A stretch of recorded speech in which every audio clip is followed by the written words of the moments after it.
ದಕ್ಷಿಣದ ಎರಡು ರಾಜ್ಯಗಳಲ್ಲಿ ಸರ್ಕಾರ ವರ್ಸಸ್ ಗವರ್ನರ್ ಫೈಟ್. ರಾಜ್ಯಪಾಲರ ವಿರುದ್ಧ ಶಿಷ್ಟಾಚಾರ ಉಲ್ಲಂಘನೆಯ ಆರೋಪ ಕೇಳಿಬರ್ತಾ ಇದೆ. ತಮಿಳುನಾಡು ಕೇರಳ ರೀತಿ ರಾಜ್ಯದಲ್ಲೂ ಶುರುವಾಯಿತು ವಾರ್. ಜಂಟಿ ಅಧಿವೇಶನ ಭಾಷಣಕ್ಕೆ ರಾಜ್ಯಪಾಲರು ನಿರಾಕರಿಸಿದ್ದಾರೆ. ಮತ್ತೊಂದು ಕಡೆ ರಾಜ್ಯಪಾಲರನ್ನ ಮನವೊಲಿಸುವುದಕ್ಕೆ ಸರ್ಕಾರ ಮುಂದಾಗಿದೆ. ಕಾನೂನು ಸಚಿವರ ನೇತೃತ್ವ ನಿಯೋಗ ರಾಜ್ಯಪಾಲರನ್ನ ಭೇಟಿ ಮಾಡೋದಕ್ಕೆ ಮುಂದಾಗಿದೆ. ರಾಜಭವನಕ್ಕೆ ಉನ್ನತ ಮಟ್ಟದ ನಿಯೋಗ ಭೇಟಿ ಕೊಟ್ಟಿದೆ ಅನ್ನುವಂತ ವಿಚಾರ ಗೊತ್ತಾಗ್ತಾ ಇದೆ. ಸರ್ಕಾರ ವರ್ಸಸ್ ರಾಜ್ಯಪಾಲರ ಸಮರ ಶುರುವಾಯಿತು. ಈ ತಮಿಳುನಾಡು ಮತ್ತೆ ಕೇರಳದಲ್ಲಾಗಿತ್ತಲ್ಲ, ಅದೇ ತರದ ಘಟನೆ, ಅದೇ ತರದ ಪ್ರಸಂಗ ಈಗ ಇಲ್ಲೂ ಕೂಡ ಆಗ್ತಾ ಇದೆ. ಜಂಟಿ ಅಧಿವೇಶನ ಏನ್ ನಾಳೆಯಿಂದ ಆರಂಭ ಆಗ್ಬೇಕಿತ್ತು, ಅಲ್ಲಿ ಭಾಷಣ ಮಾಡೋದಕ್ಕೆ ನಿರಾಕರಣೆ ಮಾಡಿದ್ದಾರೆ. ರಾಜ್ಯಪಾಲರನ್ನ ಮನವೊಲಿಸೋದಕ್ಕೆ ಈಗ ಸರ್ಕಾರ ಮುಂದಾಗ್ತಾ ಇದೆ. ಕಾನೂನು ಸಚಿವರ ನೇತೃತ್ವದ ನಿಯೋಗ ರಾಜ್ಯಪಾಲರನ್ನ ಭೇಟಿಯಾಗಿದೆ. ಉನ್ನತ ಮಟ್ಟದ ನಿಯೋಗ ರಾಜಭವನಕ್ಕೆ ಭೇಟಿ ಕೊಟ್ಟಿರೋದು. ಈ ವಿಚಾರ ಏನಿದೆ, ತಮಿಳುನಾಡು ರೀತಿ ರಾಜ್ಯದಲ್ಲೂ ಕೂಡ ಒಂದು ವಾರ ಶುರುವಾಗಿರುವಂತ ವಿಚಾರ ಗೊತ್ತಾಗ್ತಾ ಇರೋದು. ಕೇರಳದಲ್ಲಿ ಅರ್ಧಂಬರ್ಧ ಭಾಷಣ ಮಾಡಿ ಅದಾದ್ಮೇಲೆ ತಮಿಳುನಾಡು ವಿಚಾರ ಕೂಡ ನಾವೇನ್ ಗಮನಿಸಿದ್ವಿ ಆ ಸುದ್ದಿಯನ್ನ, ಅದೇ ರೀತಿಯಾಗಿ ಇಲ್ಲೂ ಕೂಡ ಒಂದು ವಾರ ಶುರುವಾಗಿರುವಂತ ವಿಚಾರ ಗೊತ್ತಾಗ್ತಾ ಇದೆ.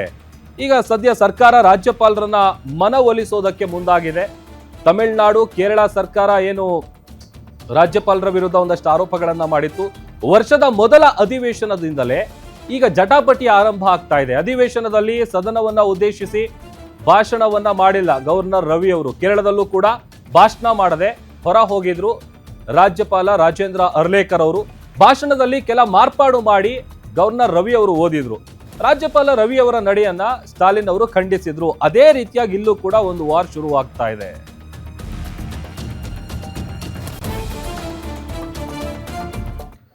ಮತ್ತಷ್ಟು ಡೀಟೇಲ್ಸ್ ಕೊಡ್ತಾರೆ ನಮ್ಮ political bureau head Maruti Pavagada. Live join ಆಗ್ತಾ ಇದ್ದಾರೆ. ಮಾರುತಿ, ಕೇರಳ ಮತ್ತೆ ತಮಿಳುನಾಡಿನಲ್ಲಿ ಆದಂತೆ ರಾಜ್ಯದಲ್ಲೂ ಕೂಡ ಈ ಒಂದು ವಾರ್ ಶುರುವಾಯ್ತಾ, ಹೇಗೆ ಅಂತ ಏನ್ ಡೀಟೇಲ್ಸ್ ಸಿಗ್ತಾ ಇದೆ? ಪ್ರಭು, ಖಂಡಿತ ಬೇರೆ ಬೇರೆ ರಾಜ್ಯಗಳಲ್ಲಿ ಯಾವ ರೀತಿಯಾಗಿ ಗೌರ್ಮೆಂಟ್ ವರ್ಸಸ್ ಗವರ್ನರ್ ಅನ್ನುವಂತಹ ರೀತಿಯಲ್ಲಿ ಕಳೆದ 2-3 ದಿನಗಳಿಂದ ಆಗ್ತಿತ್ತು, ಅದೇ ರಾಜಕೀಯ ಕರ್ನಾಟಕದಲ್ಲೂ ಕೂಡ ಆರಂಭ ಆಗಿದೆ. ನಾಳೆಯಿಂದ ಜಂಟಿ ಅಧಿವೇಶನ ಶುರುವಾಗಿತ್ತು.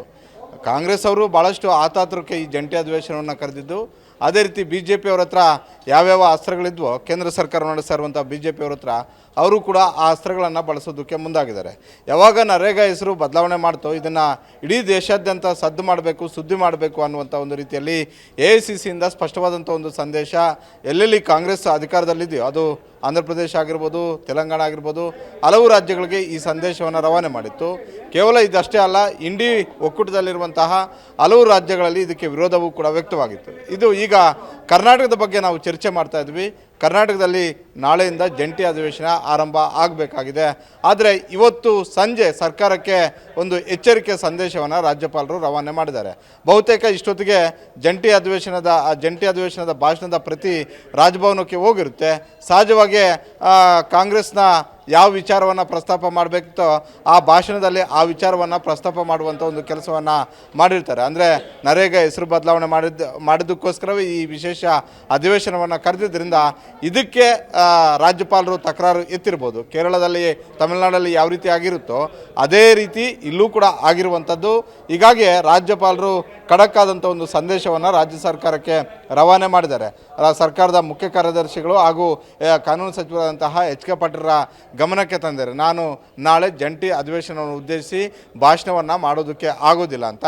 ಹೀಗಾಗಿ ಈ ರಾಜಭವನದಿಂದ ಯಾವಾಗ ಈ ಒಂದು ಸಂದೇಶ ರಾಜ್ಯ ಸರ್ಕಾರಕ್ಕೆ ಬಂತು, ಕೂಡಲೇ ಎಚ್ಚೆತ್ತುಕೊಂಡಿರುವಂತಹ ಕಾನೂನು ಸಚಿವರಾದಂಥ HK ಪಾಟೀಲ್ ಮತ್ತು ಅವರ ನಿಯೋಗದ ತಂಡ ಇವತ್ತು ಸಂಜೆ ರಾಜಭವನಕ್ಕೆ ಭೇಟಿ ಕೊಡ್ತಾ ಇದ್ದಾರೆ.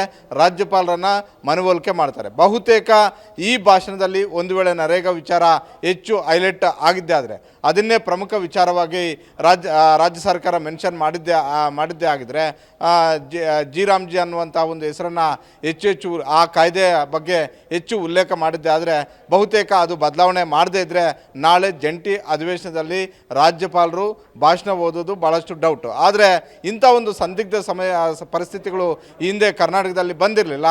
ಈಗ ಹೊಸದಾಗಿ ಇಂಥ ಒಂದು ಸಂಪ್ರದಾಯ ಉಟ್ಕೊಂಡಿದೆ. ಈಗ ನಾಳೆ ರಾಜ್ಯಪಾಲರು ಬರದೇ ಇದ್ದರೆ ಏನಾಗುತ್ತೋ ಅನ್ನುವಂಥದ್ದನ್ನು ಕಾದು ನೋಡಬೇಕಾಗಿದೆ. ತಮಿಳುನಾಡಲ್ಲಿ ಬಂದಿದ್ದರು, ಆದರೆ ಕೆಲವೊಂದಷ್ಟು ಮಾರ್ಪಾಡುಗಳನ್ನು ಮಾಡಿಕೊಂಡು ಸ್ವತಃ ಅವರ ಜಂಟಿ ಅಧಿವೇಶನವನ್ನು ಉದ್ದೇಶಿಸಿ ಭಾಷಣವನ್ನು ಮಾಡಿದರು. ಇವತ್ತು ಕರ್ನಾಟಕದಲ್ಲಿ ರಾಜ್ಯಪಾಲರು ಇನ್ನು ನಾಳೆ ಬರಬೇಕಾಗಿತ್ತು, ಇವತ್ತೇ ಆ ಸಂದೇಶ ರವಾನೆ ಮಾಡೋದ್ರಿಂದ ಸರ್ಕಾರಕ್ಕೆ ತಿದ್ದುಕೊಳ್ಳೋದಕ್ಕೆ ಒಂದು ಅವಕಾಶ ಇದೆ. ಅದನ್ನು ತಿದ್ದುಕೊಳ್ತಾರಾ ಇಲ್ವಾ ಅನ್ನುವಂಥದ್ದು ಕಾದು ನೋಡಬೇಕು. ಒಂದು ವೇಳೆ ತಿದ್ದುಕೊಳ್ಳಿಲ್ಲ ಅಂತ ಹೇಳಿದ್ರೆ ಅವರ ನಡೆ ಅಂತೂ ಸ್ಪಷ್ಟ. ಒಂದು ವೇಳೆ ಅದನ್ನು ತೆಗೆಯಲಿಲ್ಲ ಅಂತ ಹೇಳಿದ್ರೆ ಬರೋದಿಲ್ಲ ಅನ್ನುವಂಥದ್ದನ್ನು ಖಡಕ್ಕಾಗಿ ಹೇಳಬಹುದು. ಆಗ ಸರ್ಕಾರದ ಮುಂದೆ ಏನು ಆಪ್ಷನ್ ಇದೆ ಅನ್ನುವಂಥದ್ದು ಕಾದು ನೋಡಬೇಕು Prabhu. Okay, thank you Maruti.